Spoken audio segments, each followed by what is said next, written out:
So hello guys, so welcome to this another video. और ये हमारे वन शॉट की थर्ड वीडियो होने वाली है।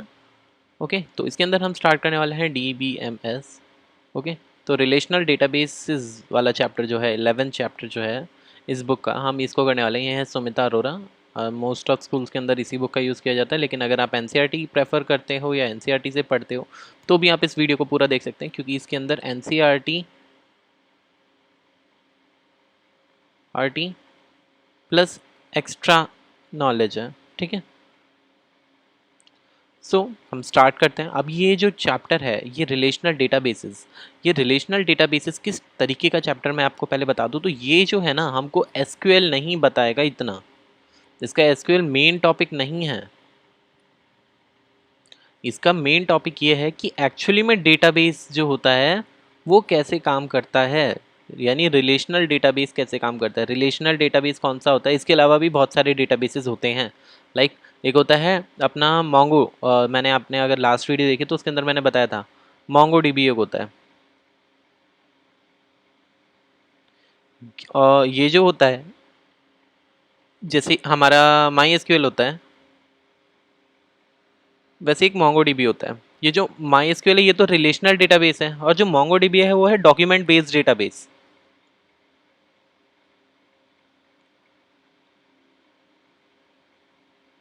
Document based database.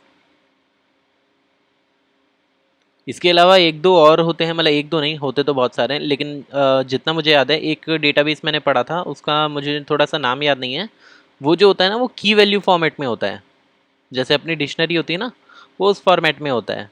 तो वो वाला डेटा टाइप, सॉरी, वो वाला डेटाबेस जो होता है वो भी अपने काम का होता है जब हम यूज़र नेम और पासवर्ड को सेव करना चाहते हैं हैशेस की फॉर्म में या फिर एनकोडेड फॉर्मेट में। ठीक है, अब ये जो चीज़ें हैं हैशिंग वगैरह ये सारी थोड़ी सी आगे की चीज़ें हैं। ठीक है, तो वो हमारा एक और डेटाबेस होता है, लेकिन अभी जो हम पढ़ने वाले हैं वो रिलेशनल डेटाबेस है। और जो लोग डेटाबेस के अंदर जाना चाहते हैं DBMS, उन लोगों को फिर सारे के सारे पढ़ने पड़ते हैं, या फिर उनको पढ़ना पड़ता है जो कि मेन प्रेफरेंस में आते हैं, जो बड़ी बड़ी कंपनी जिनके अंदर काम करती हैं। ठीक है, लेकिन अभी हम आते हैं, आगे बढ़ते हैं। सो इस चैप्टर के अंदर क्या क्या है पहले हम वो देखते हैं, उस पर ध्यान देते हैं थोड़ा। इस चैप्टर के अंदर क्या क्या चीज़ें हैं, तो सबसे पहले एक सेकेंड, नीचे क्यों आ गया, ये रहा। तो इस चैप्टर के अंदर हम क्या क्या पढ़ने वाले हैं, तो इंट्रोडक्शन पढ़ेंगे, पर्पस क्या होता है DBMS का, रिलेशनल डेटाबेसेस, थोड़ा जूम कर लेते हैं। ठीक है, और रिलेशनल मॉडल टर्मिनोलॉजी, उसके बाद फिर ब्रीफ हिस्ट्री, ये हम नहीं पढ़ेंगे क्योंकि ये हमारे मतलब किसी काम की नहीं है। फिर यहाँ पे है माई एसक्यूएल का डेटाबेस सिस्टम कैसा होता है, स्टार्ट और माई एसक्यूएल और एसक्यूएल के बारे में। ठीक है, स्टार्ट करते हैं फिर। सो इंट्रोडक्शन करते हैं, तो डेटाबेस सिस्टम होता क्या है एक्चुअली में, तो सवाल ये है। तो डेटाबेस सिस्टम जो होता है ये बेसिकली क्या होता है, ये computer based record keeping system होता है। रिकॉर्ड कीपिंग सिस्टम क्या होता है, इट मीन्स लाइक मतलब एक कंप्यूटर के अंदर ना, हम जब जैसे हम अपने नॉर्मल लाइफ के अंदर जो हम अभी यूज़ करते हैं उसके अंदर हम कॉपी के अंदर सारी चीज़ें लिखते हैं, कॉपी या रजिस्टर्स के अंदर लिखते हैं। तो जैसे अभी यहाँ पे हम समझते हैं स्कूल का रजिस्टर लेके, ठीक है, मे बी एक सेकेंड, इसको मैं क्लोज कर देता हूँ कोड जेम को।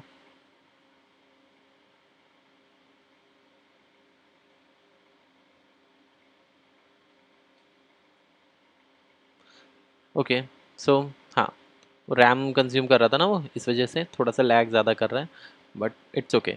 सो नाउ जैसे हम स्कूल का रजिस्टर लेते हैं तो उसके अंदर हमारा कैसे होता है सामान, वो ऐसे होता है कि हमारे यहाँ पे नेम्स होते हैं, लाइक रोल नंबर 1, फिर 2, फिर 3, फिर 4, फिर 5। उसके बाद उनके नाम होते हैं, फिर यहाँ पे आगे डेट लिख रखी हैं, और हर एक डेट के नीचे प्रेजेंट और प्रेजेंट और एब्सेंट, या फिर इस तरीके से होता है मॉर्निंग इवनिंग मॉर्निंग इवनिंग। ठीक है, इस तरीके से फिर होता है। अब यहाँ पे हम जो है अटेंडेंस ऐसे लेते हैं, पी पी, जिनकी लीव होती है LL, एब्सेंट वालों की एब्सेंट एब्सेंट। तो इस तरीके से हम करते हैं, लेकिन जब हम इसको कंप्यूटर बेस्ड सिस्टम में करना चाहते हैं तो हम इसको कैसे करते हैं, यानी ये तो एक सिस्टम ही हुआ ना, एक तरीके से लिखने का एक फॉर्मेट हुआ, एक तरीका हुआ। तो ये जो चीज़ है, ये सेम चीज़ जो है हम अपने कंप्यूटर में कर सकते हैं, लेकिन इसको और बेटर वे में, इट मीन्स हम इन चीज़ों को कभी भी सर्च आउट वगैरह कुछ भी कर सकते हैं, ठीक है। इट मीन्स हमारे पास ना वहाँ फंक्शंस आ जाएंगे, हमारे पास वहाँ पे फंक्शंस आ जाएंगे कि हम ये सारी चीज़ें भी कर सकते हैं। लाइक एक पर्सनल, एक बच्चे का पूरे साल का अगर हमको रिकॉर्ड गिनना हो तो हम उसको सेकंड्स में गिन सकते हैं, 1 या 2 सेकंड के अंदर हमको आंसर मिल जाएगा कि उसने कितनी छुट्टी मारी है, कितनी उसने प्रेजेंट्स ली हैं, कितनी लीव्स दी हैं, सारी हमको एक बार में मिल जाएगा। इसलिए हमारा डेटाबेस मैनेजमेंट सिस्टम अच्छा होता है इंस्टेड ऑफ नॉर्मल जो हमारे ट्रेडिशनल मेथड्स होते हैं, ठीक है। तो अब हम यहाँ देखते हैं तो आगे, तो कलेक्शन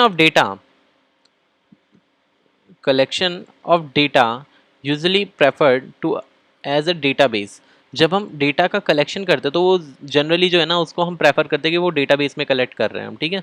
नाउ अब इसके अंदर क्या होता है, ये जो डेटा होता है ना ये इन्फॉर्मेशन को कलेक्ट करता है, ये इन्फॉर्मेशन को कलेक्ट करता है। वेट अ सेकेंड, ये क्यों मूव कर रहा है?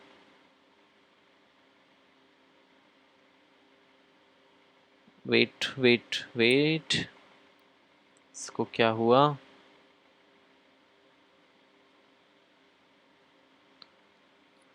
हम्म so let's back to work. So हम यहाँ पे थे, तो हमारा एक एक डेटा इन्फॉर्मेशन कलेक्ट करता है, और वो जो इन्फॉर्मेशन होती है वो मतलब हमारे काम की होती है, जिस वजह से मतलब हो सकता है वो हमारे काम की हो जिस वजह से हम डिसीजन मेकिंग प्रोसेसेस को वहाँ इन्वॉल्व कर सकते हैं। फॉर एग्जांपल हमने वहाँ पे लिख तो दिया PPLLAA, लेकिन अभी इसका हमने ये हमारी इन्फॉर्मेशन किस काम की, ये इन्फॉर्मेशन इसलिए काम की है क्योंकि हम इस पे अब डिसीजन मेकिंग जो है काम कर सकते हैं। लाइक काउंट ऑल PP, या फिर डायरेक्टली यहाँ पे हम लिखना चाहें कि P, हमने यहाँ पे नाम दे दिया कि P का मतलब प्रेजेंट होता है, तो हम वहाँ पे बोल सकते हैं काउंट ऑल प्रेजेंट्स, तो वो हमको बता देगा टोटल कितने हैं। वहाँ एल हम ढूंढना चाहें लीव्स, तो लीव्स ढूंढ सकते हैं, ए ढूंढना चाहें तो ए ढूंढ सकते हैं। इट मीन्स हम डेटाबेस में जो हमारे पास इन्फॉर्मेशन होती है उनकी हेल्प से, अगर वो ज़रूरी इन्फॉर्मेशन है तो उनकी हेल्प से हम डिसीजन मेकिंग प्रोसेसेस को करा सकते हैं। हम इसको बहुत डीप में नहीं जाएंगे क्योंकि ये जो चैप्टर है ये सिर्फ और सिर्फ हल्का फुल्का थ्योरी बेस्ड ही आता है, ठीक है। तो अब यहाँ पे आते हैं, तो डेटाबेस को और डिफाइन किया जा सकता है ऐसे कि collection of interrelated data stored together to serve multiple applications. The data is such stored so that it is independent of program which use the data. A common and control approach is used adding new data and in modifying or retrieve existing data within the database. ये इसकी एक definition है, आप इसको भी याद कर सकते हो, बहुत अच्छी डेफिनेशन लिखी है ये, ठीक है। तो आप इसको याद कर सकते हो, ठीक है। वेट, यहाँ से, ठीक है, आप यहाँ तक जो इसकी डेफिनेशन है इसको आप याद कर सकते हो, बहुत ही अच्छी डेफिनेशन लिखी है ये, ठीक है। अब इस डेफिनेशन का मीनिंग अब मैं आपको थोड़ा समझाता हूँ। जैसे अगर आप लोग अब इस समय पे अगर आप फेसबुक यूज़ करते हो तो आपको अब आइडिया होगा कि फेसबुक और इंस्टाग्राम जो है वो एक साथ ही वर्क करते हैं, इवन अब व्हाट्सअप भी। लेकिन हम मान के चलते हैं कि अभी हमने इंस्टा और फेसबुक की बात कर रहे हैं, तो इंस्टा में आपने अगर देखा होगा जब भी आप स्टोरी लगाते हो या पोस्ट डालते हो तो वहाँ ऑप्शन आता है कि क्या आपको ये फेसबुक पे भी डालनी है स्टोरी या फेसबुक पे भी ये पोस्ट डालना है। इवन अब तो ये है कि आप मर्ज कर सकते हो अपने फेसबुक और इंस्टाग्राम के फ्रेंड्स को। तो सवाल यहाँ पे ये उठता है कि क्या हमारा जो इन दोनों का डेटाबेस है वो सेम है, तो आंसर क्या होना चाहिए? Simply yes. तभी तो हम उनको मर्ज कर पा रहे हैं कि भाई अब मैं इंस्टाग्राम चला रहा हूँ, ठीक है, इंस्टाग्राम मैंने यहाँ चलाया और दूसरी साइड मैं यहाँ पे फेसबुक चला रहा हूँ। अब यहाँ पे ऐसे है कि मैंने यहाँ पे एक लिस्ट बना रखी है, जैसे यहाँ पे इंस्टा है, दोनों मेरे फेसबुक के ही हैं, हमको पता है, ठीक है। तो ये फेसबुक है। अब मेरा जो है एक अकाउंट है जिसको मैंने मर्ज ही कर रखा है, तो उसके अंदर क्या होगा, यहाँ पे मेरी एक फ्रेंड की लिस्ट होगी, उस फ्रेंड की लिस्ट के अंदर पहला मेरा एक फ्रेंड होगा जिसका सारी डिटेल्स यहाँ यहाँ होंगी, या फिर ऐसा होगा कि उसकी यहाँ पे नाम होगा, फिर सेकंड कॉलम में ये लिखा होगा कि ये मेरा दोस्त कब बना, थर्ड में ये लिखा होगा कि इसका यूज़र आईडी क्या है, और चौथे में ये लिखा होगा कि ये जो है ये कहाँ का दोस्त है, लाइक ये इंस्टा का दोस्त है या फेसबुक का दोस्त है या दोनों का है। ठीक है, बढ़िया। नेक्स्ट सेकंड दोस्त भी ऐसे ही होगा, ये वाला मुझे इंस्टा का बोल रहा है तो नेक्स्ट वाला दोस्त मेरे को फेसबुक का बोल देगा। अब ऐसे ऐसे मेरे बहुत सारे लोग होंगे। तो अब यहाँ पे ये है कि अगर मैं इनको मर्ज करना चाहता हूँ तो क्या इनको मर्ज कर सकता हूँ, तो सिंपली हाँ हम इसको मर्ज कर सकते हैं क्योंकि ये डेटाबेस सेम है, ये हमारा डेटाबेस एक ही है। अगर हमने अकाउंट मर्ज कर दिया तो ये सारी चीज़ें मर्ज हो चुकी हैं और हमको जस्ट कुछ नहीं करना, हमको ये वाली जो है कॉलम इसको हमको सेम कर देना है किसी तरीके से, यानी कि ये दोनों में काम करे इस तरीके से बना देना है। तो ये जो चीज़ें हैं ये यहाँ पे समझाने की कोशिश कर रहा है हमारा यहाँ पे कि हम इंटर रिलेटेड डेटा जो कि स्टोर होता है उनको मल्टीपल एप्लीकेशंस के लिए सर्व कर सकते हैं। मल्टीपल एप्लीकेशन का यही मीनिंग है क्या कि हम उसको इंस्टा के लिए भी यूज़ करें, फेसबुक के लिए भी यूज़ करें। अगर आप लोगों ने एपीआईज पढ़ा है तो आपको पता होगा कि हम एपीआई की मदद से किसी भी एप्लीकेशन की मतलब जो कोर जो फंक्शंस होते हैं उनको यूज़ कर सकते हैं अपने प्रोग्राम के अंदर। इट मीन्स उनका डेटाबेस और उनका जो डेटा है उसका हम इस्तेमाल कर रहे हैं अपने प्रोग्राम के अंदर। लाइक अगर आपने मेरी वो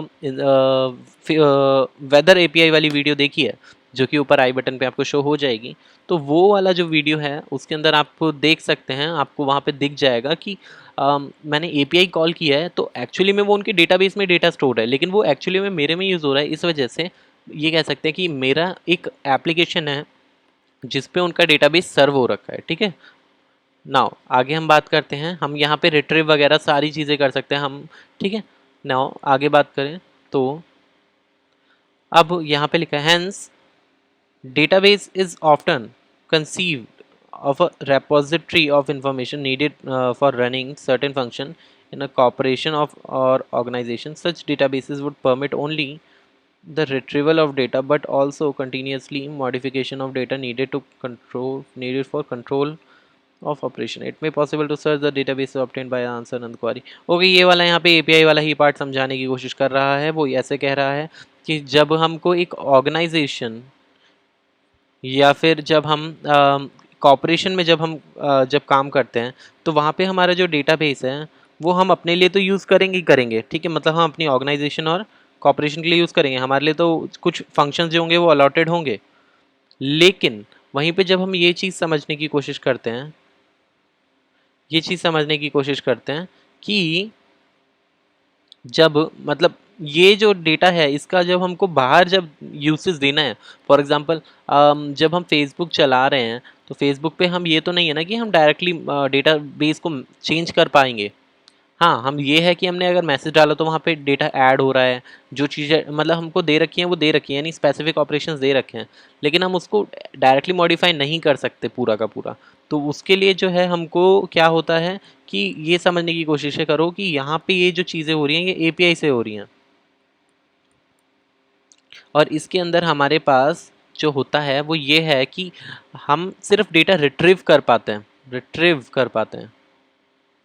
ठीक है, इट मीन्स हम जो है डेटा वो देख सकते हैं, ले सकते हैं, उसके लेने के बाद उसके अंदर मॉडिफिकेशन कर सकते हैं, लेकिन डायरेक्टली डेटाबेस के अंदर हम चेंजेस नहीं कर सकते। ठीक है, अब यहाँ पे अब हम आगे बात करें तो यहाँ पे एक डेफिनेशन दे रखी है डेटाबेस की, इसको आप पढ़ लेना। ठीक है, ये क्यों आगे आगे चल रहा है? Okay, now purpose of database, database की ज़रूरत क्या पड़ रही है, तो अभी हमने इतनी सारी बात कर ली है तो इसको भी देख ही लेते हैं। ओके, थोड़ा बड़ा या यप। नाउ पर्पस क्या होता है डेटाबेस का, तो देखो यहाँ पे वही डेफिनेशन लिखी है जो वहाँ लिखी हुई थी कि डेटाबेस सिस्टम जो होता है it should be a repository of data, data की रेपोजिटरी होनी चाहिए हमारे पास, needed for an organisations data processing. एक मतलब ऑर्गेनाइजेशन का जो डेटा होता है उसको प्रोसेस करने के लिए हमको एक रेपोजिटरी चाहिए जिसके अंदर डेटा हो, तो वो हमारा डेटा बेस सिस्टम हो जाता है। ठीक है, इट मीन्स कह सकते हैं हम एक नेटवर्क बनाते हैं डेटाबेस का जिसके अंदर हम फंक्शंस देते हैं, कुछ काम देते हैं और प्रोसेसिंग देते हैं और उसके बाद फिर वहाँ डेटा देते हैं, तो वो चीज़ मिला के हमारा डेटाबेस सिस्टम बनता है। ठीक है, तो डेटा जो होना चाहिए वो एक्यूरेट होना चाहिए, प्राइवेट होना चाहिए और प्रोटेक्टेड होना चाहिए डैमेज से। ठीक है, ये आपको समझ के रखना है। अब यहाँ पे दे रखा है डेटाबेस मैनेजमेंट सिस्टम कैसे काम करता है, क्या होता है, मतलब डेफिनेशन उसकी दे रखी है, यहाँ पे डेफिनेशन देख लेते हैं कि रेफर टू अ सॉफ्टवेयर, ये डेटाबेस मैनेजमेंट सिस्टम जो होता है एक सॉफ्टवेयर होता है जो कि रिस्पॉन्सिबल होता है storing, maintaining and utilizing the database है। एक database along with the DBMS is preferred as the database system. ठीक है, एक डेटाबेस जो डीबीएमएस के अंदर होता है उसको डेटाबेस सिस्टम कहते हैं। और डेटाबेस मैनेजमेंट सिस्टम जो होता है वो एक्चुअली में अपने में एक एप्लीकेशन, एक सॉफ्टवेयर होता है जिसका काम होता है डेटा को स्टोर करना, मेंटेन करना और यूटिलाइज करना। फॉर एग्जांपल अगर आपने माई एसक्यूएल कर लिया है अपने सिलेबस के अकॉर्डिंगली, तो फिर आप लोगों को पता होगा कि माई एसक्यूएल जो है वो क्या है, वो एक अपना डीबीएमएस है। क्यों? क्योंकि उसके अंदर पहले हमको माई एसक्यूएल इंस्टॉल करना पड़ता है क्योंकि एक सॉफ्टवेयर है। उसके बाद फिर हम क्या करते हैं, उसके बाद हम इसके अंदर अपनी कमांड वगैरह क्वेरी जो भी लगानी होती है वो लगाते हैं, लेकिन इसके अंदर भी हमको डेटाबेस क्रिएट करना पड़ता है, वो हमारा डेटाबेस सिस्टम होता है। अंदर जो भी हम काम करते हैं वो सारी हम चीज़ें ध्यान देते हैं। ठीक है, अब यहाँ पे आगे बात करते हैं द वे, हाँ, there method of accessing and searching data will differ. ठीक है, ये हमको समझ के रखना है। Different application programmer, different end user and different data type derive from common structure. Okay ठीक है, तो ये ठीक है। तो यहाँ पे ये चीज़ समझने की है, यहाँ पे दे रखी है कि अलग अलग एप्लीकेशन प्रोग्रामर जो होते हैं, मतलब लाइक आप अगर iOS प्रोग्रामर हो या फिर आप एंड्रॉयड प्रोग्रामर हो, तो आप लोगों का जो तरीका होगा वो अलग होगा और अलग अलग एंड यूज़र के लिए हम अलग अलग व्यू देते हैं डेटा का। तो वो किस तरीके से होता है, लेकिन हमको हर चीज़ में एक चीज़ समझ के रखनी है कि वहाँ पे जो दिखाई, लाइक आपने अगर कभी देखा हो कि आईफोन के अंदर जो अपना, यहाँ पे एक सेकेंड, जो आईफोन के अंदर जो व्हाट्सएप होता है वो अलग दिखता है अपने एंड्रॉयड के व्हाट्सएप से। ठीक है, तो आपको ये चीज़ समझनी है कि उसका व्हाट्सएप अलग दिखता है लेकिन काम वो सेम ही करता है।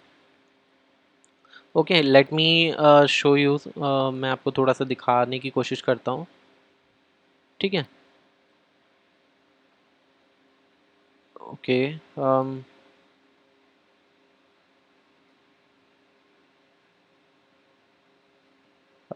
ओके,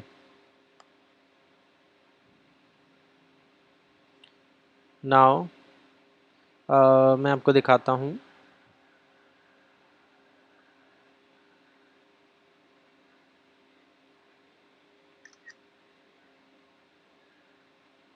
हम्म,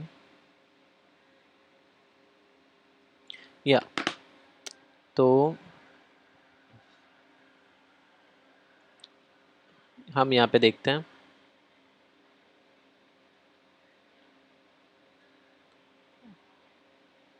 अभी हमारे पास यहाँ आ जाएगा, हम तब देख लेंगे। ठीक है, तो यहाँ से रिक्वेस्ट आ गई, आ जाएगा। तो अब यहाँ समझो कि यहाँ पे आईफोन में अलग तरीके से दिखता है और एंड्रॉयड में अलग तरीके से दिखता है, लेकिन उसके बाद भी हम दोनों में जब काम करते हैं तो वो सेम ही काम करते हैं। क्यों? क्योंकि उनका जो डेटा स्ट्रक्चर है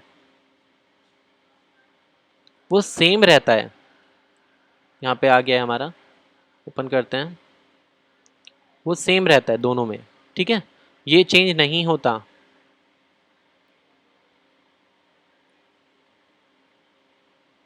जैसे कि आप यहाँ पे देख सकते हैं कि ये जो है, आपने अगर आपके पास मोस्ट ऑफ लोगों के पास एंड्रॉयड ही होगा तो आप देख सकते हैं यहाँ पे देखो नीचे आते हैं ये सारी चीज़ें। और यहाँ पे जो है इसके अंदर भी कुछ फंक्शंस अलग होते हैं। यहाँ पे ऊपर का जो है अलग दिखता है और अंदर कुछ फीचर्स चेंजेस हैं। यहाँ पे इसके अंदर के भी कुछ फीचर्स अलग अलग होते हैं, लाइक इसकी सेटिंग्स और आपके वाले की सेटिंग्स जो होती हैं वो अलग अलग होती हैं। ठीक है, तो ये जो है ना, यहाँ पे एप्लीकेशन का एंड टू एंड यूज़र वगैरह जो सब चीज़ चेंज हो सकती है, लेकिन इनका डेटा स्ट्रक्चर सेम रहता है क्योंकि डेटा बेस का ये काम होता है कि डेटा कैसे जाएगा आएगा। डेटाबेस सिस्टम का ये काम होता है, ठीक है, कि कैसे डेटा आएगा जाएगा। तो उसके लिए तो भाई सेम रहने वाला है डेटा स्ट्रक्चर, तो हमको इस चीज़ का ध्यान रखना है। ठीक है,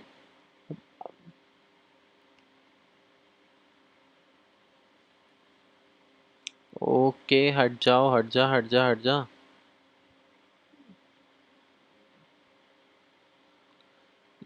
लासो से ही हट जाएगा, नहीं हट रहा। एक सेकेंड गाइस, इसके अंदर ना थोड़ी सी प्रॉब्लम आ रही है, ये एप्लीकेशन में कोई नहीं, नेक्स्ट टाइम से हम यूज़ करेंगे किसी और एप्लीकेशन का, ठीक है। नाउ ओके, सो हाँ, तो अब यहाँ पे हम समझ चुके हैं डेटाबेस डीबीएमएस का जो है इंपॉर्टेंस क्या होता है, क्योंकि अब यहाँ पे इन्होंने थोड़ी सी वर्डिंग में दे रखी है, जैसे कि ये वाली जो है आपकी डेफिनेशंस आपको लिखनी है, मेजर मतलब इसकी लिमिटेशन डिसएडवांटेजेस क्या क्या होती हैं, ठीक है। तो यहाँ देखते हैं यहाँ पे, so okay okay okay, but this schema has a number of major limitations and disadvantages, ठीक है। कुछ अपने जो होती है यहाँ पे चांसेस होते हैं कि गलती हो सकती है नॉर्मल मतलब हमारे जो सिस्टम होते हैं ना उनके अंदर, जैसे यहाँ पे हम स्टार्टिंग से देख लेते हैं थोड़ा सा। तो in a typical file processing system, एक नॉर्मल जो प्रोसेसिंग सिस्टम होता है अपना फाइल प्रोसेसिंग, लाइक अगर आप वर्ड में भी अगर आप अपना काम कर रहे हैं या फिर एक्सेल में भी आप अपना काम कर रहे हैं, तो परमानेंट रिकॉर्ड जो होगा ना वो अलग अलग फाइल फॉर्मेट्स में सेव होगा, ठीक है। लाइक आपने एक्सेल में किया तो एक्सेल में हो जाएगा, वर्ड में किया वर्ड में हो जाएगा, ठीक है। एक number of different application program जो होंगे ना वो लिखे जाएंगे और एक्सट्रैक्ट करने के लिए या ऐड करने के लिए हमारे मतलब रिकॉर्ड्स को उनसे, ठीक है। तो मतलब हमको ना अलग अलग फाइल सिस्टम लेना यूज़ करना पड़ेगा अगर हम अलग अलग चीज़ों का, लाइक आपने अगर टेबल बनाई है तो फिर आपको एक्सेल यूज़ करनी पड़ेगी, वहीं पे आपने डॉक्यूमेंट बनाया है तो आपको यूज़ करना पड़ेगा वर्ड, वहीं आपने कुछ और किया है तो आपको कुछ और यूज़ करना पड़ेगा, तो फिर इस तरीके से आप TXT यूज़ करना पड़ेगा। तो ऐसे हमको कई सारी जो है ना अलग अलग कामों के लिए एक्सट्रैक्ट करने के लिए अलग अलग फंक्शंस के लिए अलग अलग एप्लीकेशंस लगेंगे, तो इतना सारा हमारा जो तामझाम होगा उसके अंदर चांसेस बहुत बढ़ जाते हैं प्रॉब्लम्स होने के। कैसे वाले, जैसे कि यहाँ पे डेटा डुप्लीकेशन जो होता है कि मतलब डेटा जो है हमारा डुप्लीकेट हो सकता है, क्योंकि वो हमको ये थोड़ी बताएगा कि हमने ये चीज़ लिख दी है, ठीक है। डेटा इनकन्सिस्टेंस हो सकता है, मल्टीपल कॉपी हो सकती हैं सेम डेटा की, हैं, और वो एक दूसरे से मैच भी ना कर रही हो, ऐसा भी हो सकता है। अनशेयरेबल डेटा भी हो सकता है, लाइक आपने जो है मान लो जैसे अब नॉर्मल अगर मैं बताऊं तो जैसे आप अगर एप्पल के अंदर, लाइक इसके अंदर आपको दिखा देता हूँ, इसके अंदर अगर आप यहाँ की नोट ये जो है ना ये इसका ऐसे समझ लो पावर पॉइंट है, तो इसके अंदर आप अगर कोई PPT बनाते हो तो वो एक्चुअली में PPT के फॉर्मेट में नहीं आती, वो आती है डॉट की नोट के फॉर्मेट में, जिसको आप PPT में नहीं चला सकते, यानी पावर पॉइंट के अंदर आप नहीं चला सकते, उसको चलाने के लिए भी आपको एक मैक सिस्टम ही चाहिए होता है। तो इस वजह से हमारे यहाँ पे ये वाला है कि जैसे अब मैंने यहाँ पे अगर मैक में बनाया तो आप उसको विंडो में या लिनक्स में नहीं चला सकते, आपने विंडो में बनाया तो मैं यहाँ चला सकता हूँ, लेकिन लिनक्स में चलाने के लिए भी मुझे एक अलग सॉफ्टवेयर चाहिए, लिब्रे चाहिए होता है उसके अंदर, ठीक है। तो यहाँ पे ये सारी प्रॉब्लम आती है। नेक्स्ट है अनस्टैंडर्डाइज डेटा, इट मीन्स हम यहाँ पे ना उसको स्टैंडर्डाइज नहीं कर पाते कि डेटा जो होता है वो किस तरीके का होगा, कैसा होगा, है ऑब्वियस सी बात है। सिक्योरिटी का इशू रहता है इनकरेक्ट डेटा जो है उसकी पॉसिबिलिटी वहाँ बढ़ जाती है। लेकिन इन सारी चीज़ों को सॉल्व करने के लिए हमारे पास जो है DBMS होता है, ये सारी प्रॉब्लम्स का सॉल्यूशन एक जगह पे कर देता है, क्योंकि एक सेंट्रलाइज कंट्रोल होता है इसके पास। ये क्या है, हमको यहाँ पे कोई भी एक्स्ट्रा एप्लीकेशन नहीं चाहिए होगा किसी भी डेटा को सेव करने के लिए, सारा का सारा सेव जो होगा वो एक ही एप्लीकेशन के अंदर होगा। और ये जो एप्लीकेशन होगा ये यूनिवर्सल होगा, यूनिवर्सल का मतलब ये जो एप्लीकेशन है इसका यूज़ हम कर सकते हैं मैक, लिनक्स, लिनक्स, विंडोज़, उसके अलावा जो अपने लिनक्स के जो डिस्ट्रोज होते हैं उनके ऊपर हम यूज़ कर सकते हैं। उसके डिस्ट्रोज के अलावा हम इसका इस्तेमाल कर सकते हैं एंड्रॉयड में, या फिर क्लाउड पे भी हम इसका यूज़ कर सकते हैं, क्लाउड इंस्टेंस पे भी, और हम इसका यूज़ कर सकते हैं सर्वर पे भी। सर्वर अगर आपको पता हो तो हर एक ऑपरेटिंग सिस्टम जो होता है उसका एक सर्वर भी होता है, लाइक अगर आप ये फिर से चालू हो गया, तो हर एक ऑपरेटिंग सिस्टम का एक सर्वर भी होता है। सर्वर मीन्स जैसे विंडोज सर्वर भी होता है, मैक का भी एक सर्वर ऑपरेट OS आता है। लिनक्स तो ऑब्वियसली बात है, लिनक्स तो है ही, मतलब सर्वर के लिए बनी है, मतलब वो तो बहुत अच्छा काम करती है सर्वर के लिए, ठीक है। इवन जो अपने मैक और अपने जो विंडोज़ वाले लोग हैं वो लोग भी जब उनको सर्वर क्रिएट करना होता है तो वो लिनक्स का ही सर्वर क्रिएट करते हैं, उसके बहुत फ़ायदे होते हैं।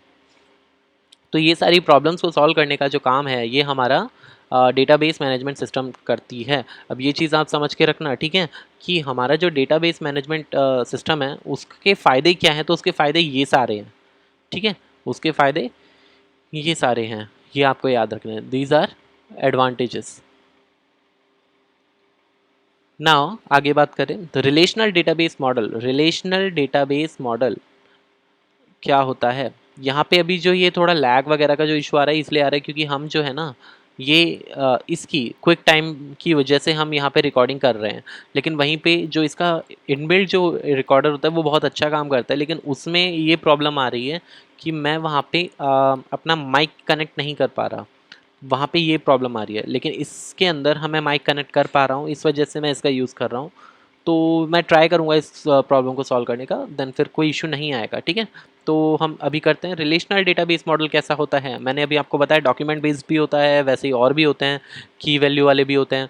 तो हम अभी सिर्फ और सिर्फ रिलेशनल पे काम करेंगे क्योंकि चैप्टर का नाम ही रिलेशनल है और यही अपने सिलेबस में है। तो रिलेशनल का मतलब क्या होता है कि हम जब डेटा को ऑर्गेनाइज करते हैं टेबल की फॉर्मेट में, यानी रोज और कॉलम्स की फॉर्मेट में, तो हम उसको रिलेशनल डेटाबेस कह देते हैं।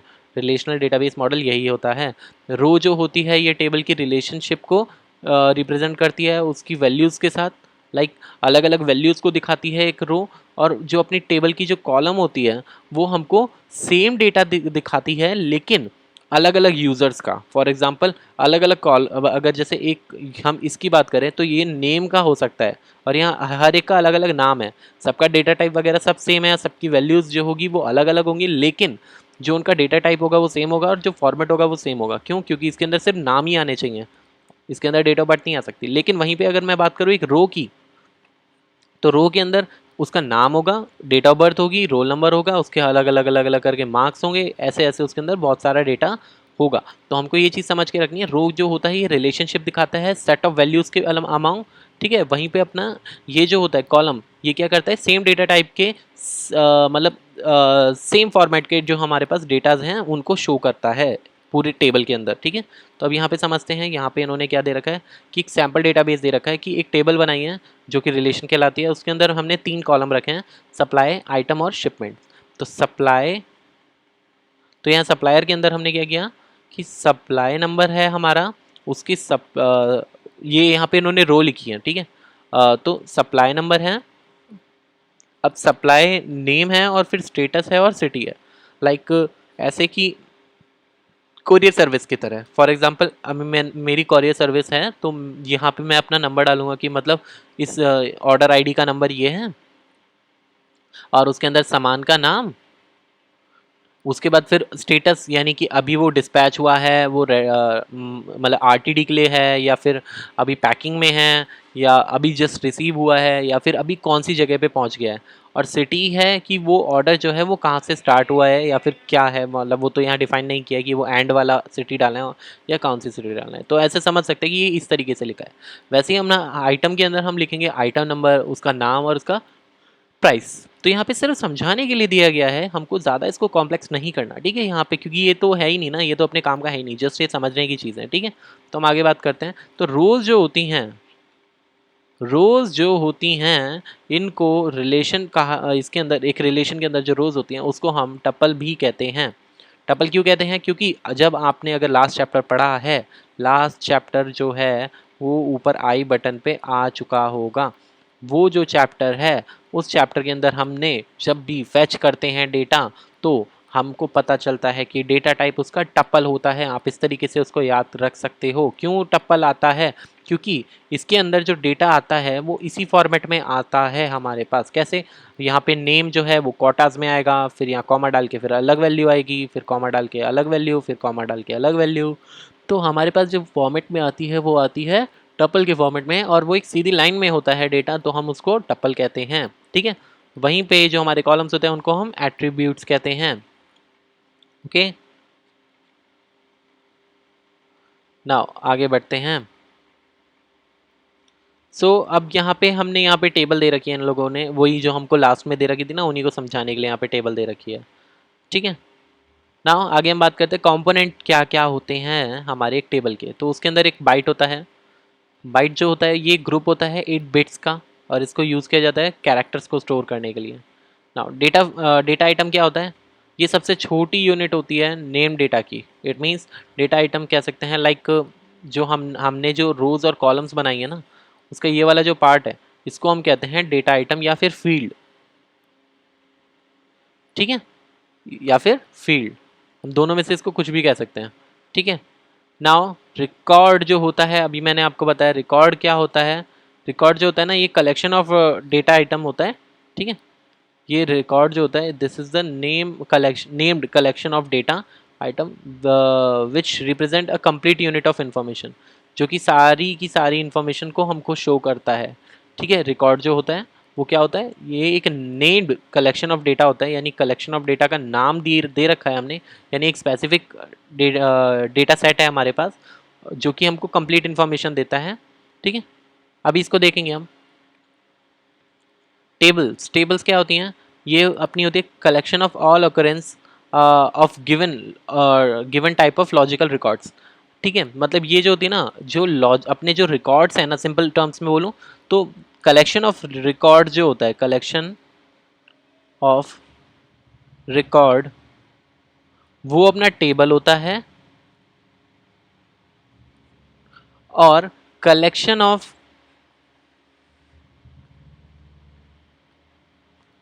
डेटा आइटम्स या फिर फील्ड ये अपना रिकॉर्ड होता है। अब इसको थोड़ा ना समझेंगे अभी। ठीक है, अभी मैं इसको ना थोड़ा सा रफली यहाँ पे समझाऊंगा। जैसे चलो यहाँ पे ये दे रखा है इतना अच्छा, इनको समझने की कोशिश करते हैं। तो यहाँ पे देखो, ये जो है ये क्या है, दिस इज अ डेटा। जैसे हम मैं ना देखो ब्लू इंक से डेटा आइटम या फील्ड दिखाऊंगा। ठीक है, तो ये अपना एक डेटा आइटम है, data item, data item, data item. ठीक है, अब यहाँ पे हम देखते हैं कि एक रिकॉर्ड क्या है। तो अब मान लो ये एक डेटा आइटम था, ये एक डेटा आइटम था, ये एक डेटा आइटम था, ये एक डेटा आइटम था, ये एक डेटा आइटम था, सारे डेटा आइटम ही हैं। तो ये जो है ना, ये मुझको सारी इंफॉर्मेशन दे रहा है विनीत अरोरा के बारे में, उसने कितनी सेल्स बनाई, उसका टारगेट कितना था और उसका नंबर वगैरह कितना था। तो ये जो मेरी लाइन है, this is what is this, ये जो मेरी लाइन है, ये जो मेरी लाइन है ना, ये मुझे बता रही है कि ये पूरी इंफॉर्मेशन एक बंदे के बारे में। तो अब यहाँ पे इससे हमको क्या समझ आता है वो चीज़ समझो। इससे हमको ये चीज़ समझ आती है कि ये जो है एक रिकॉर्ड है। वैसे ही अपना ये भी एक रिकॉर्ड हुआ। ये रहा, वैसे ही ये भी अपना एक रिकॉर्ड हुआ, सेकंड वाला। वैसे ये अपने सारे के सारे रिकॉर्ड ही हैं। तो अगर हम इन सबको कलेक्ट कर लें किसी तरीके से, somehow if we able to collect, यानी ये अपना यहाँ पे एक सेकेंड,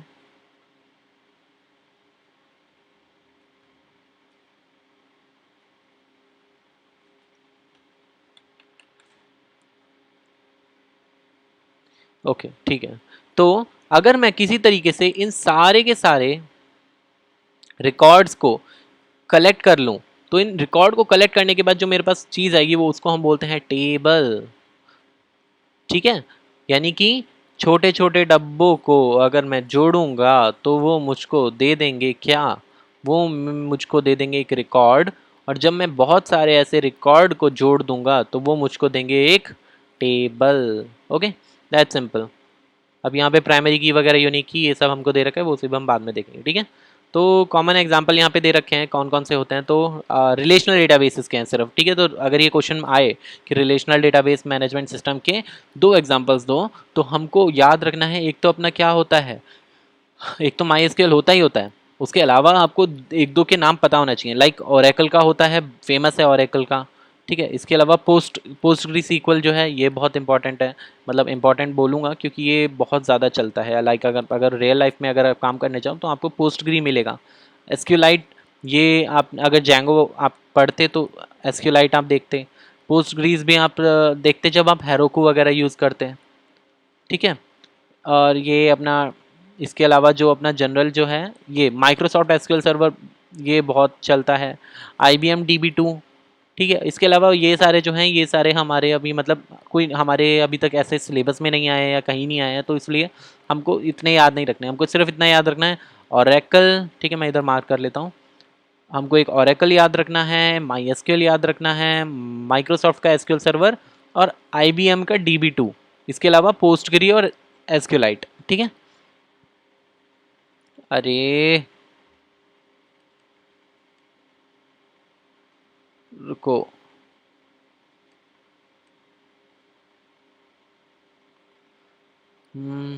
अब तो मत मूव हो यार। कोई बात नहीं, हम एवर नोट यूज़ करेंगे नेक्स्ट टाइम। ठीक है, तो इसके अंदर क्या याद करना था वो मैंने आपको बता दिया है, तो आपको याद रखना है। यहाँ पे इनकी थोड़ी बातचीत दे रखी है, वो हम ध्यान नहीं देने वाले। रिलेशनल डेटाबेस मॉडल की हमको यहाँ टर्मिनोलॉजी थोड़ी सी देख लेनी है। तो रिलेशनल मॉडल जो होता है ये IBM के अंदर मतलब स्टार्ट किया गया था इसका काम। ठीक है, तो ये बहुत ही इम्पॉर्टेंट कंसेप्ट था। ठीक है, DBMS का रिलेशनल डेटाबेस मॉडल जो था। ठीक है, तो अब इसके बारे में थोड़ा बात करें तो रिलेशन जो होता है वो क्या होता है। रिलेशन एक टेबल होती है, ठीक है, जिसके अंदर रोज और कॉलम्स को अरेंज किया जाता है। और उनकी प्रॉपर्टीज़ क्या होती है, एक रिलेशन की प्रॉपर्टीज़ क्या होती हैं कि किसी भी कॉलम के अंदर सारे के सारे आइटम जो होंगे ना वो सेम टाइप के होंगे, और डिफरेंट कॉलम्स के अंदर सेम काइंड के नहीं हो सकते। लाइक यहाँ पे भी नेम और यहाँ पे भी नेम नहीं हो सकता। हाँ, ऐसा हो सकता है यहाँ पे फर्स्ट नेम यहाँ लास्ट नेम हो, ये लेकिन ये भी अलग अलग ही होंगे। ठीक है, ये डुप्लीकेट नहीं हो सकता। सेकंड, फॉर ए रो, मतलब एक रो के लिए, एक रो यानी एक सीधी वाली लाइन, इसके लिए ठीक है, हर कॉलम जो होता है ये एक एटॉमिक यानी इनडिविजिबल वैल्यू कैरी करता है। ठीक है, इसको आपको याद रखना है। और एक कॉलम के अंदर एक से ज़्यादा वैल्यू अवेलेबल नहीं हो सकती है। ठीक है, ये भी याद रखना, फर्स्ट नेम किसी के दो नहीं हो सकते। ठीक है, next, all rows of relation are distinct. सारे रोज जो होती है ना वो अलग अलग होनी चाहिए, यानी ये नहीं होना चाहिए कि सेम चीज़ कॉपी हो गई है अपनी, सेम चीज़ कॉपी हो गई हो, ऐसा नहीं हो सकता। ये भी हमको ध्यान रखना है। मतलब ये क्या है, ये चीज़ आपको समझनी है कि ये ना हम जब बना रहे थे, मतलब ये जिन लोगों ने बनाया उन लोगों ने किन किन किन बातों का ध्यान रखा, क्या क्या टर्म्स थी इसकी जिनका ध्यान रख के इसको बनाया गया। ठीक है, नेक्स्ट है, सारे ये डिस्टिंक्ट होने चाहिए। एक रिलेशन जो होती है दो रो एक जैसी कंटेन कभी नहीं कर सकती। ठीक है, इसको आपको याद रखना है। There is no longer no order maintain for rows inside a relation. We cannot retrieve anything by saying the form of row number 5 or column name is to be acid. Okay, तो यहाँ पे there is no order maintained for rows inside a relation. That is why. Okay, तो यहाँ पे ये समझाने की कोशिश हो रही है कि एक टेबल के अंदर, एक रिलेशन के अंदर, एक रिलेशन के अंदर यानी एक टेबल के अंदर हमारा जो डेटा होता है वो उसका कोई प्रेसिडेंसी लेवल नहीं होता कि मतलब हमने जो डाला है वो कौन से रैंक पे आएगा। यानी इसका कोई गिनती ऐसे नहीं होती कि पहले फर्स्ट भरा फिर सेकंड भरा फिर थर्ड भरा। ठीक है, इस तरीके से इसका काम नहीं होता, ये चीज़ आपको समझनी है। तो अगर ये कहना चाहता है कि ये जो डेटा है ये इसका कोई नंबर नहीं होता, यानी कौन सा रिकॉर्ड कौन से नंबर पे है, ऐसा कुछ नहीं होता। ऐसा हो सकता है ये फर्स्ट हो, ये थर्ड हो, ये फोर्थ हो, या कुछ भी, मतलब ये जो होता है ना ये इनका कोई सीक्वेंस नहीं है। तो हम ऐसा नहीं बोल सकते कि चौथी रो हमको प्रिंट करके दे दो, चौथी रो हमको प्रिंट करके दे दो। हम यहाँ पे सिर्फ और सिर्फ ये कर सकते हैं कि एग्जैक्ट हम अगर कोई डेटा फील्ड बोलें कि भाई ये डेटा फील्ड जो है जहाँ पे है वो वाला हमको दो, तो वो ढूंढ के दे सकता है, लेकिन रो नंबर से नहीं दे सकता वो। ठीक है, हाँ, आप लोगों को थोड़ा कन्फ्यूजन इसलिए होगा क्योंकि हो सकता है कि आपने जब भी देखा हो डेटा तो उसके अंदर आपने सीरियल नंबर दे रखा हो 1 2 3 4 और उसको ही हमने क्या कर रखा हो, ऑटो इंक्रीमेंट कर रखा हो, या फिर हमने उसको ही अपना प्राइमरी की मान लिया हो। ठीक है, तो ऐसा भी हो सकता है, इस वजह से वो सीक्वेंस में हमको दिखती है। लेकिन हम उस वक्त भी हम डेटा फील्ड की ही हेल्प लेते हैं। जैसे हम वहाँ पे ये नहीं बोलते जहाँ रो नंबर 3 हो या रो नंबर 5 हो, हम बोलते हैं where serial number is equal to 3, यानी कि हम डेटा फील्ड को ही तब भी कंसीडर करते हैं। ठीक है, तो आगे बढ़ते हैं। यहाँ पे यही समझाया गया है। नेक्स्ट में आते हैं, the column of relation are assign distinct name order to. Okay, तो यहाँ पे बोला है कि जो हम कॉलम्स बनाएंगे ना उनके नाम भी अलग अलग होने चाहिए, वो सेम नहीं हो सकते, सेम नहीं होने चाहिए। ऐसा नहीं है कि दो दो वहाँ पे फर्स्ट नेम या दो दो वहाँ पे लास्ट नेम आ रहा हो। ठीक है, वहाँ पे हमको अलग अलग ही रखना पड़ेगा। डोमेन क्या होता है, डोमेन जो होता है पूल ऑफ वैल्यूज होती हैं जो कि एक्चुअल वेयर अपीयर होने वाली है। फॉर एग्जाम्पल अभी हमने ये जो टेबल देखी ऊपर, इस टेबल के अंदर अगर मैं यहाँ पे ये मिट जाए, गुड, मिट गया। तो अब यहाँ पे ये समझो कि ये जो चीज़ यहाँ लिखी हुई है बड़ी सुंदर सी, ये जो है,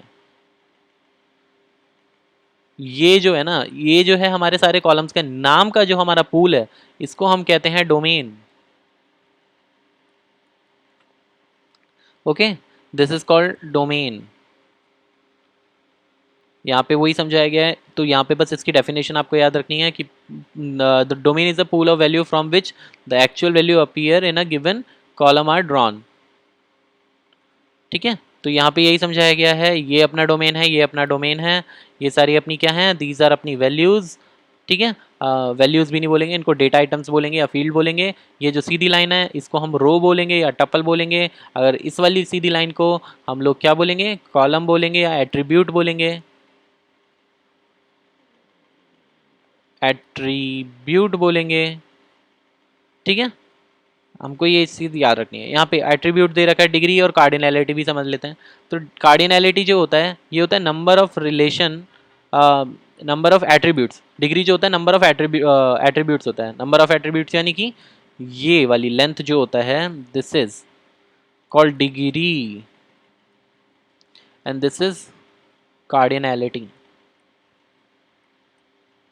कि कितनी रोज हैं, कितने ही अपनी कॉलम्स हैं। कॉलम्स को हम कहते हैं डिग्री, कार्डिनैलिटी को हम कहते हैं रोज। ठीक है, अब यहाँ पे बहुत बड़ा कन्फ्यूजन होता है बहुत लोगों के दिमाग में, बहुत लोग इसमें गलती भी कर जाते हैं, बहुत लोग नहीं भी करते। जैसे इसके अंदर गलती के चांसेस जो होते हैं वो ये होते हैं कि कई लोग इसको भी काउंट करते हैं, अपने जो कॉलम नेम है, मतलब डोमेन वाला जो है ना, इसको भी काउंट करते हैं, लेकिन हमको सिर्फ और सिर्फ वैल्यूज़ को काउंट करना होता है, ये आपको याद रखना है। ठीक है, हमको सिर्फ वैल्यूज़ को काउंट करना है। नाउ व्यू, अब यहाँ पे व्यू जो होता है, ये जो होता है, ये हमको यहाँ पे देखते हैं। देखो, ये जो है व्यू जो होता है ना, कुछ नहीं, ये हमारा एक मतलब टेबल, एक मतलब एक फंक्शन की तरह मान लो। ये हमारा ना एक टेबल की फॉर्मेट में हमको हमारा डेटा शो करता है, रिप्रेजेंट करता है, लेकिन कंडीशन हमको वहाँ पे देनी होती है। ठीक है, यहाँ पे दे रखा है एक व्यू जो होती है, एक वर्चुअल टेबल होती है जो एक्चुअली में एग्जिस्ट नहीं करती अपने आप में, लेकिन वो हमारे डेटा से ड्राइव करके वहाँ पे उसको बना देती है एक टेबल। ठीक है, हम दी गई टपल्स को वो कन्वर्ट कर लेती है अपने फॉर्मेट में, और उसके बाद हमको उसका आंसर दे देती है। ठीक है, तो उसको दिखाने के लिए आप क्या करोगे, create view good name as, उसके बाद हम यहाँ पे लिखेंगे select all from star where price is 12 greater than 12। तो ये हमने यहाँ पे कंडीशन दी, यहाँ पे हमने अपनी टेबल का बेस दिया, कौन सी टेबल, और यहाँ पे हमने टेबल का नाम दे दिया। ठीक है,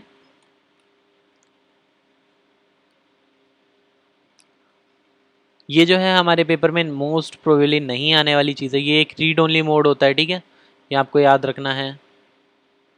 स्ट्रक्चर ऑफ रिलेशनल डेटाबेस, एक रिलेशनल डेटाबेस का स्ट्रक्चर कैसा होता है। ठीक है, मतलब इतनी हार्डकोर चीज़ें नहीं आने वाली, मैं आपको पहले बता दूं, बहुत नॉर्मल चीज़ें आएंगी। ठीक है, कंसीडर आइटम्स, आइटम्स, आइटम वाली टेबल हमने कंसीडर की है, तो उसमें 3 एट्रीब्यूट्स है, आइटम नंबर, आइटम नेम और प्राइस। ठीक है, हर एक एट्रीब्यूट के लिए हमने एक परमिटेड वैल्यू साइन कर रखी है। हर एक की मतलब एक अपनी अपनी एक वैल्यू होगी, इसकी भी एक अपनी वैल्यूज़ होंगी, इसकी अपनी एक वैल्यूज़ होंगी। तो ये जो तीनों मिला के जो हमारे पास बना है, इसको हम डोमेन ऑफ एट्रीब्यूट्स भी बोल सकते हैं, या फिर सिर्फ डोमेन भी कह सकते हैं। ठीक है, अब यहाँ पे समझते हैं हम। तो इन्होंने बोला है कि सबसेट कितने बन सकते हैं, आइटम, देयर फॉर आइटम्स के जो सबसेट हैं वो कितने बन सकते हैं। तो ये सारी चीज़ें जो हैं आलतू फालतू हैं। ठीक है, नन ऑफ आवर बिजनेस। ठीक है, ये सारी चीज़ें अपने कुछ नहीं आने वाली, कभी नहीं आती, कुछ नहीं आती। ठीक है, नाउ कीज़ आ सकती हैं, कीज़ आएंगी भी। प्राइमरी की अपनी है, कौन सी होती है, देखो प्राइमरी की, और ये समझाने के लिए ना मैं आपको ना अल्टरनेट की और कौन सी है, फॉरेन की, रेफरेंशियल इंटीग्रिटी। रेफरेंशियल इंटीग्रिटी एक अलग कंसेप्ट है। ठीक है, मतलब इसके नीचे है। तो यहाँ पे जो है ना हमारे रिलेशन करने के लिए जो है रूल सेट किए जाते हैं ना, वो है। तो हमको जो कीज़ है ना, वो ये 4 कीज़ पढ़नी है। तो मैं यहाँ पे आपको की समझाता हूँ। चलो किसी टेबल को लेते हैं, वहाँ की समझते हैं। कोई बड़ी टेबल हो तो फिर ज़्यादा बेटर है। अच्छा, हम ज़्यादा ऊपर आ गए। हम्म,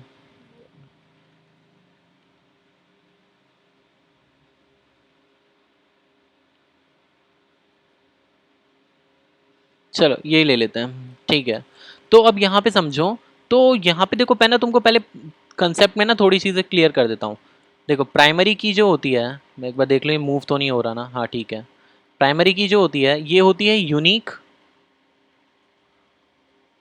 एंड बेस्ट, मतलब जो बिल्कुल ही अकेली और बेस्ट हमको बताए कि ये तो इसी बंदे के लिए असाइन हो सकती है, ठीक है। उसके बाद आती है कैंडिडेट की, तो ये वो कीज होती हैं जो कि प्राइमरी की बन सकती हैं, मतलब उनके पास ये वाली प्रॉपर्टीज होती हैं लेकिन बेस्ट है ये, इस वजह से ये बन जाती है। प्राइमरी की प्रॉपर्टीज इसमें होती हैं, लाइक ये भी यूनिक होता है और उसी बंदे के लिए होता है, ठीक है। नेक्स्ट है अपना ऑल्टरनेट की।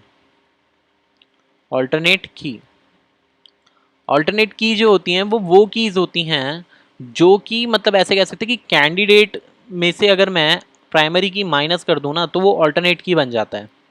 अभी समझूंगा कैसे, ठीक है। नेक्स्ट आ जाता है अपना फॉरेन की। फॉरेन की जो होता है वो की होती है जो कि किसी दूसरी टेबल से ली जाती है। इट मीन्स किसी दूसरी टेबल के लिए वो प्राइमरी की थी और मेरी टेबल के लिए वो फॉरेन की है, ठीक है। अभी वो समझेंगे कैसे। तो अभी ये सारे अपने लॉजिक है, तो यहाँ से समझते हैं कि इनमें से यूनिक कौन कौन से। सबसे पहला काम तो ये, तो मुझे बताओ क्या सेल्स नंबर सब, सेल्समैन का नंबर सबका अलग अलग होगा? तो ऑब्वियस सी बात है हाँ जी, तो ये अपना क्या है, ये अपना यूनिक है। क्या फर्स्ट नेम सबका अलग अलग होगा? नहीं, ज़रूरी नहीं है, सेम भी हो सकता है, तो ये अपना नहीं है। क्या सरनेम सबका अलग अलग होगा? ज़रूरी नहीं है।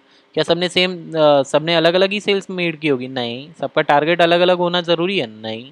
तो यहाँ पे सिर्फ एक ही यूनिक है, और एक ही यूनिक है तो ऑब्वियस सी बात है वही प्राइमरी की बन सकती है। लेकिन अगर मल्टीपल होते, अब यहाँ पे समझो, जैसे कि मान लो मैं यहाँ पे एक और बनाता हूँ, यहाँ पे टेबल, फिर देखते हैं। मान लो एक मैंने टेबल बनाई है जिसके अंदर सबसे पहले है नेम, फिर है रोल नंबर, फिर है स्टूडेंट आईडी, उसके बाद है अपना फ़ोन नंबर, फिर फादर्स नेम,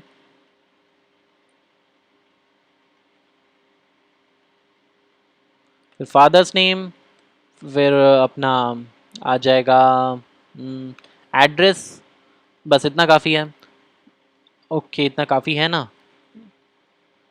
ओके चलो एक बार, चलो ठीक है, नहीं हाँ, नहीं नहीं नहीं नहीं, एक और ले लेते हैं, चलो कुछ अम, आधार नंबर, आधार नंबर, ठीक है। तो अब यहाँ पे देखो, क्या ये यूनिक है? नहीं। क्या ये यूनिक है? हाँ जी। क्या ये यूनिक है? हाँ जी। क्या ये यूनिक है? नहीं। क्या फादर्स नेम यूनिक हो सकता है? नहीं। एड्रेस सेम हो सकता है? हाँ जी हो सकता है, इसलिए ये भी नहीं। आधार नंबर सेम हो सकता है? नहीं हो सकता, इसलिए ये यूनिक है। अब यहाँ पे देखो हमारे पास अब क्या है, रोल नंबर, स्टूडेंट आईडी और आधार नंबर। अब यहाँ पे देखो सबसे बेस्ट क्या रहेगा, अगर मुझको स्कूल के लिए अगर जैसे मुझे अगर डिफाइन करना हो, तो बेस्ट इनमें से कौन सा रहेगा प्राइमरी की बनने के लिए, यानी बेस्ट अलग अलग सबके लिए, तो वो मेरे हिसाब से तो एसटीडी आईडी होगा। हम चाहे तो उसको ये भी असाइन कर सकते हैं, लेकिन मैंने इसको चूज़ कर लिया है, तो ये क्या है मेरी, दिस इज़ माई प्राइमरी की। अब ये मुझे बताओ क्या ये तीनों की तीनों यूनिक थी? तो हाँ जी ये तीनों यूनिक थी, तो तीनों की तीनों क्या है, कैंडिडेट की हैं। अब एक स्कूल के अंदर में रोल नंबर भी तो सबका अलग अलग ही होता है कैंडिडेट की, तो ये तीनों की तीनों कैंडिडेट कीज हैं। लेकिन अब मुझे ये अगर जानना है कि इनमें से ऑल्टरनेट की कौन सी है, तो ऑल्टरनेट की वही की है जो प्राइमरी को हटा के जो बच गई यहाँ पे, लाइक रोल नंबर, सॉरी, ये जो रोल नंबर है और ये वाला जो आधार नंबर है, ये दोनों जो हैं ये मेरी ऑल्टरनेट की हैं। यानी कि अगर कभी मुझे एसटीडी को हटाना हो तो इनके अलावा और कौन सा कैंडिडेट खड़ा हो सकता है, तो वो ये दोनों हैं, ठीक है। तो दिस इज कॉल्ड ऑल्टरनेट की। मे बी आप समझ गए होंगे, बहुत सिंपल मैंने यहाँ पे वे में आपको बताया है। आपको जस्ट इतना याद रखना है कि प्राइमरी की को अगर मैं माइनस कर दूँ कैंडिडेट में से, यानी कि ऐसे समझो A is equals to C minus P, ठीक है, सी माइनस पी, या फिर ए पी सी, ठीक है, यानी कि A plus P is equals to C. तो आपको याद रखना है इस तरीके से, ठीक है, ए पी सी, ठीक है।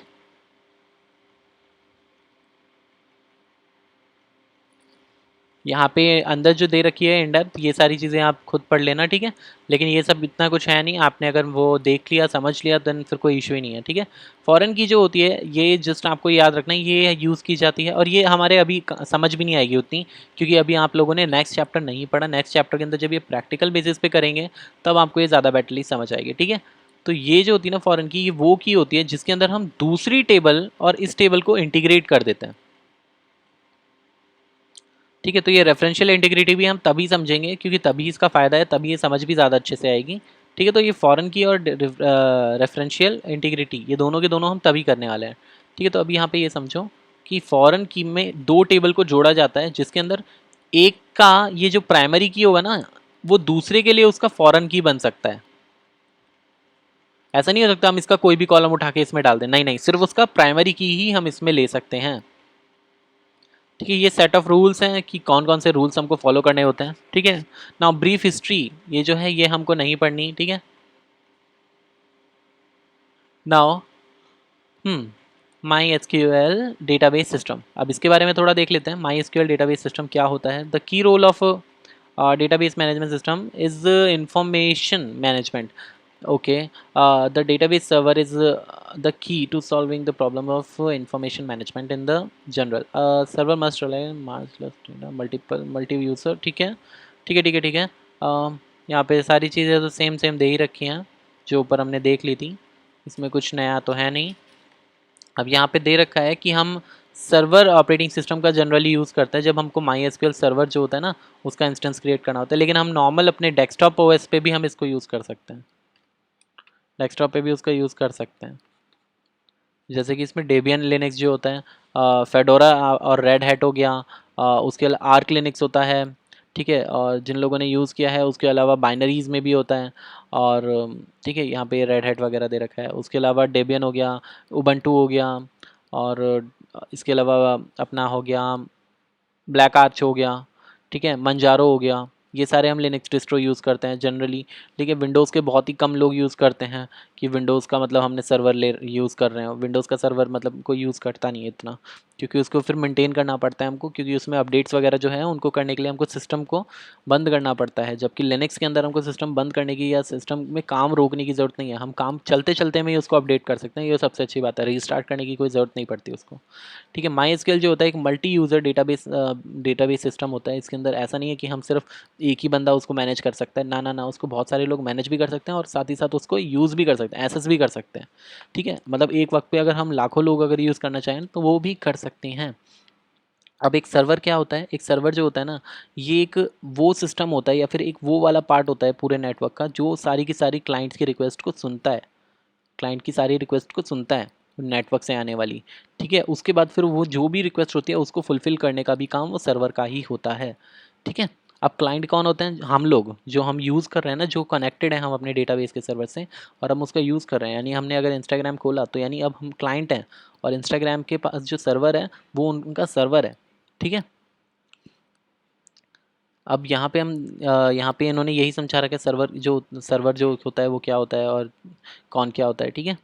नाउ अब यहाँ पे देखते हैं माई एसक्यूएल के की फीचर्स क्या हैं। तो उसकी सबसे बड़ी फीचर में आती है उसकी स्पीड, ठीक है। तो ये सर्वर हार्डवेयर को अगर ऑप्टिमल भी अगर हम कर दें यानी मिनिमल सा भी अगर रखें तो भी माई एसक्यूएल बहुत फास्ट काम करता है। मिनिमल का मतलब है अगर जहाँ मान लो आपने अगर सिर्फ 4 GB रैम दी है उसको, मतलब सिर्फ और सिर्फ माई एसक्यूएल के लिए डेडिकेट करने की बात कर रहा हूँ मैं, तो वो बहुत काम कर सकता है 4 GB के अंदर भी ट्रेमेंडस काम कर सकता है। लेकिन हम नॉर्मली क्या करते हैं डेस्कटॉप में इंस्टॉल करते हैं, इस वजह से वो मतलब फास्ट तो बहुत ही होता है, लेकिन फिर भी डेस्कटॉप में हम यूज़ करते हैं तो हमको उतना कुछ आइडिया पता नहीं चलता। लेकिन बड़े लेवल पे जब हम करेंगे तो हम उसको सर्वर पे ही इंस्टॉल करेंगे तो वो बेस्ट काम करेगा। ईज़ ऑफ़ यूज़ बहुत ही हाई परफॉर्मेंस ये देता है, बहुत आसानी से काम करता है और इसकी लैंग्वेज भी एसक्यूएल है जो कि बहुत ही ईजी होती है, ठीक है। तो इसके अंदर कॉन्फ़िगरेशन वगैरह सारी बहुत आसान है। माईएसक्यूएल का ग्राफिकल इंटरफेस भी अवेलेबल होता है जिसकी मदद से हमको सिर्फ कमांड लाइन से नहीं, हम उसको उसके ऐप से भी यूज़ कर सकते हैं।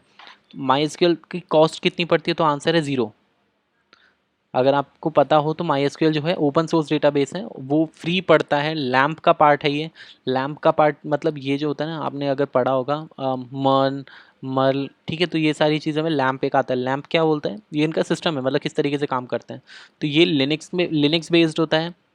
अपाची जो होता है इसका सर्वर क्रिएट करता है, माई एसक्यूएल जो होता है इसका डेटाबेस होता है, और पीएचपी पर्ल या पाइथन की हेल्प वो लेता है प्रोग्रामेटिक कंट्रोल करने के लिए लिनक्स के ऊपर ही। ठीक है, अब यहाँ पे ये जो होता है ना, ये लैम्प का इन्वायरमेंट होता है पूरा। अगर आप लोगों ने वेब डेव आपने अगर कुछ पढ़ा है तो वेब डेव के अंदर हम पढ़ते हैं मर्न। तो मर्न इन्वायरमेंट जो होता है उसके अंदर हम बोलते हैं कि मोंगोडीबी का डेटाबेस यूज़ करेंगे। ठीक है, ई का मतलब है हम वहाँ पे एलिमेंटल या इलेक्ट्रॉन यूज़ करेंगे। आर का मतलब है हम वहाँ पे रिएक्ट जेएस यूज़ करेंगे। और एन का मतलब है वहाँ पे नोड जेएस का यूज़ होगा, नोड जेएस का यूज़ होगा। तो वो अपना एक इन्वायरमेंट होता है। ठीक है, ना फोर्थ है क्वेरी की लैंग्वेज कौन सी होती है, तो माई एसक्यूएल जो है एसक्यूएल को सपोर्ट करती है। एसक्यूएल जो बहुत इजी लैंग्वेज होती है। पोर्टेबिलिटी क्या है, मैंने अभी आपको सबसे पहले यही चीज़ बताई कि पोर्टेबिलिटी इसकी बहुत ज़्यादा है, क्योंकि ये कहीं पे भी अलग अलग कंपाइलर्स में, अलग अलग कंप्यूटर में, हर एक जगह ये काम कर सकती है। क्लाउड तक पे ये काम कर सकती है बहुत आराम से। तो मल्टीपल सीपीयू अगर हमारे पास अवेलेबल है तब भी ये सेम काम करेगी और अच्छे से काम करेगी। ये मल्टी थ्रेड काम कर सकता है एक ही वक्त में। मल्टी थ्रेडिंग का मतलब ऐसे हो सकता है कि एक ही सीपीयू ना एक वक्त पे 4 कमांड या 10 कमांड एक साथ रन कर रहा हो। ठीक है, ये तो मैं बहुत छोटा नंबर बोल रहा हूँ, ये बहुत ज़्यादा काम करता है। ठीक है, डेटा टाइप्स जो होते हैं इसके अंदर डेटा टाइप्स जो हैं वो फिक्स लेंथ के भी होते हैं और वेरिएबल लेंथ के भी होते हैं। तो हमारे पास इसमें डेटा बहुत सारे डेटा टाइप का सपोर्ट्स हैं। ऐसा नहीं है कि सारे सारे सेम डेटा टाइप या सिर्फ गिनती के डेटा टाइप दे रखे हैं, बहुत सारे हैं। ठीक है, डेट के लिए अलग है, पासवर्ड सिक्योरिटी के लिए अलग है। तो ठीक है ना, सिक्योरिटी की बात करें तो इसके अंदर ऑफर जो करता है ये प्रिविलेजेस और पासवर्ड सिस्टम को बहुत मतलब फ्लेक्सिबली हमको देता है और बहुत सिक्योर होता है। होस्ट बेस्ड वेरिफिकेशन होता है। इट मीन्स हमको आईडी पासवर्ड वगैरह डालना पड़ता है उसके अंदर। अगर हम वहाँ पे अगर मतलब अगर डेटा जो होता है ना उसके अंदर ट्रैफिक वगैरह वो सब इनक्रिप्टेड होता है। तो ऐसा भी नहीं है कि अगर आपने पासवर्ड डाला तो बीच में कोई फिशिंग करके आपका पासवर्ड वगैरह क्रैक कर ले, नहीं। तो ये काफ़ी सिक्योर हो जाता है। स्केलेबिलिटी और लिमिट्स क्या होती हैं, तो इसमें माई जो होता है ना ये 50 मिलियन रिकॉर्ड जो है अभी तक का, मतलब यहाँ पे real life my SQL database की बात करें तो उसके अंदर 50 मिलियन रिकॉर्ड्स हैं। ठीक है, और ये उस डेटाबेस के अंदर 60,000 से ज़्यादा टेबल्स हैं और इतनी रोज़ हैं। इट मीन्स ये बहुत ज़्यादा स्केलेबल है।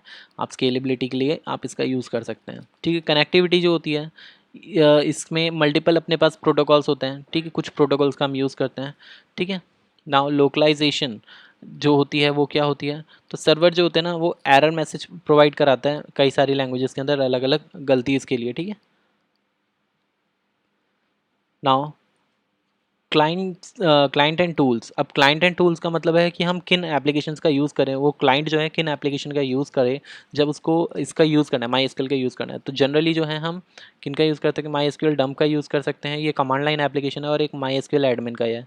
ग्राफिकल के लिए अगर हम यूज़ करना चाहें तो my SQL administrator, my SQL query browser, या फिर इसके अलावा पी एच पी माई एडमिन जो होता है एक, उसका भी लोग यूज़ करते हैं, पी एच पी माई एडमिन। वो मुझे सबसे बेस्ट लगता है। ठीक है, इसके अलावा वर्क बेंच वगैरह भी आता है तो उनका भी यूज़ लोग करते हैं। ओके, तो यहाँ पे अब किस तरीके से स्टार्ट किया जाता है, तो ये सारी चीज़ें तो पेपर में आने वाली है नहीं, ऑब्वियस ही बात है। ये आपको अगर आपने कर रखी हैं तो फिर कोई बात ही नहीं है। ये D D L D M L वगैरह ये सारी चीज़ें नेक्स्ट चैप्टर की चीज़ें हैं, क्योंकि ये एस क्यू एल की चीज़ें हैं। तो एस क्यू एल में ये सारी चीज़ें हम पढ़ेंगे। ठीक है, या डी डी एल आ गया, डी डी एल, ये सारी चीज़ें हम नेक्स्ट चैप्टर में पढ़ेंगे क्योंकि नेक्स्ट चैप्टर की ही चीज़ें हैं। ठीक है, और यहाँ पे एसक्यूएल की जो है ये यहाँ पे वही दे रखी हैं कि ये 3-4 तरीके की अपनी कमांड्स होती हैं अलग अलग। ये सारी नेक्स्ट चैप्टर की चीज़ें हैं, तो नेक्स्ट चैप्टर के अंदर हम करेंगे और यहाँ पे अपना चैप्टर ख़त्म होता है। तो इसके अंदर आपको कुछ भी नहीं, जस्ट मैंने जितना आपको बताया उतने वाले टॉपिक्स को आपको दोबारा से एक बार पढ़ लेना है, रिवाइज कर लेना है। ये जो छोटी मोटी डेफिनेशंस हैं आपको ये याद रहनी चाहिए कि टपल जो होता है वो अपनी एक रो होती है, डोमेन जो होता है ये कलेक्शन होता है अपने एट्रीब्यूट्स के नेम का। कैंडिडेट कीज़ क्या होती हैं, कैंडिडेट की जो होती है मैंने आपको अभी बताया, एपीसी यानी कि ऑल्टर्न जो भी पॉसिबल कीज़ हैं जो कि यूनिक होती हैं, जितनी भी यूनिक होती हैं उनको हम कैंडिडेट की कहते हैं। या फिर हम इसको ऐसे भी डिफाइन कर सकते हैं कि सारी ऑल्टरनेट की और प्राइमरी की को अगर हम जोड़ दें तो वो हमारी कैंडिडेट कीज़ कहलाती हैं। ठीक है, तो यहाँ पे हमारा ये की फीचर्स जो हैं ये बहुत इंपॉर्टेंट है। ठीक है, और माई स्किल की डेफिनेशन वगैरह ये सारी चीज़ें बहुत इंपॉर्टेंट है। ठीक है, तो ये सारी चीज़ें आपको याद रखनी है। यहाँ पे हमको थोड़ा बहुत दे रखा है, तो ये देख लेते हैं। रिलेशनल डेटाबेस जो होता है वो क्या होता है, रिलेशनल डेटाबेस बोला है, डेटाबेस ये होता है टेबल का कलेक्शन। अब यहाँ पे बोला है ये जो होता है, यहाँ पे अगला क्वेश्चन क्या है, अगला क्वेश्चन भी सेम ही है कि रिलेशनल डेटाबेस क्या होता है। तो अब यहाँ पे लेकिन टेबल नहीं दे रखा, टेबल की जगह मैं क्या लिखूंगा, रिलेशन लिखूंगा। जी हाँ, रिलेशन यहाँ पे आएगा। ठीक है, नेक्स्ट है A dash in a table represent a logical representation among set of values. Set of values के लिए एक लॉजिकल रिलेशन कौन देता है, वो देता है अपना एक रो जो होती है वो होती है टप्पल।